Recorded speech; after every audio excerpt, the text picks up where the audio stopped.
With the successful release of Hurry Up Tomorrow, selling 490,000 units first week, and the Weeknd character being gone, Abel Tesfaye is just getting started. With his final album closing the chapter on the character, what's next? Will his music change completely, or is Hurry Up Tomorrow just the beginning of a whole new era? Today, we're diving into everything we know and some interesting theories. Because let's be honest, does someone like Abel just stop making music? No. But the way he's about to evolve might surprise a lot of fans. First, let's talk about the obvious. The Weeknd is done. Abel's been teasing this for a while now, but what does that actually mean? He's not quitting music, he's just leaving behind the persona that made him famous. The dark, mysterious, often toxic character he built over the years. It's gone and retired. And honestly, if you go back and listen to Dawn FM, you can really tell he was already transitioning. That whole album felt like a journey towards closure, like he was preparing us for this moment. Even the After Hours era, as cinematic as it was, had a sense of finality to it. The crazy Vegas character, Bandage Face, it was all part of a bigger story. So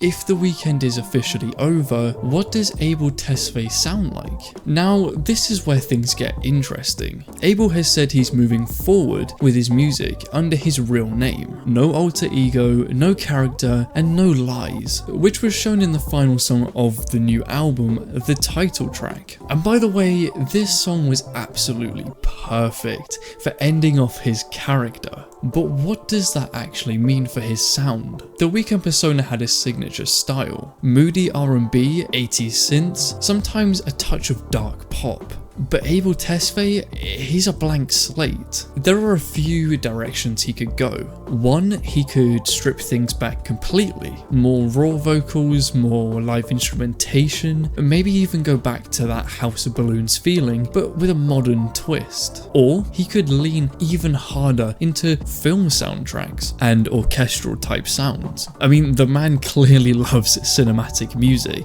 and if he's stepping forward into Hollywood, it wouldn't be crazy to see him doing this, or making conceptual albums inspired by them. At the end of the day, Abel is an artist first. If there's one thing we know about him, it's that he reinvents himself with every era. And whatever's next, it's not going to be predictable. Speaking of unpredictability, let's talk about Hurry Up Tomorrow, the movie. This is a huge step for Abel because it's his first real dive into Hollywood after The Idol. And let's be honest, that show was interesting. Let me catch you looking at her again. I can drag you down Rodeo by your fucking ass. But this time it's different. The movie is a psychological thriller, directed by Trey Edward Schultz, the guy behind Waves and It Comes at Night. So we know it's going to be intense. And the cast is pretty crazy. We've got Jenna Ortega and Barry Keoghan. Abel is clearly getting serious. The story follows a musician struggling with insomnia who meets a mysterious stranger. And from there, things get weird. Now, if you've ever listened to Echoes of Silence at 3 AM, you know that Abel was made for this kind of role. But here's what I think. This movie isn't just a one-off thing. I wouldn't be surprised if Abel is setting himself up for a long-term career in film, whether that's acting, directing, or even producing. Think about it. His music videos have always been cinematic. The After Hours short films, the entire Dawn FM concept, even his Super Bowl performance was basically a mini movie. He's already been working with directors who specialize in gritty, mind-bending films, so I wouldn't be shocked if Hurry Up Tomorrow is just the start of Abel Tesfaye, the actor/filmmaker. But wait, there's more. Because Abel isn't just a musician or an actor, he's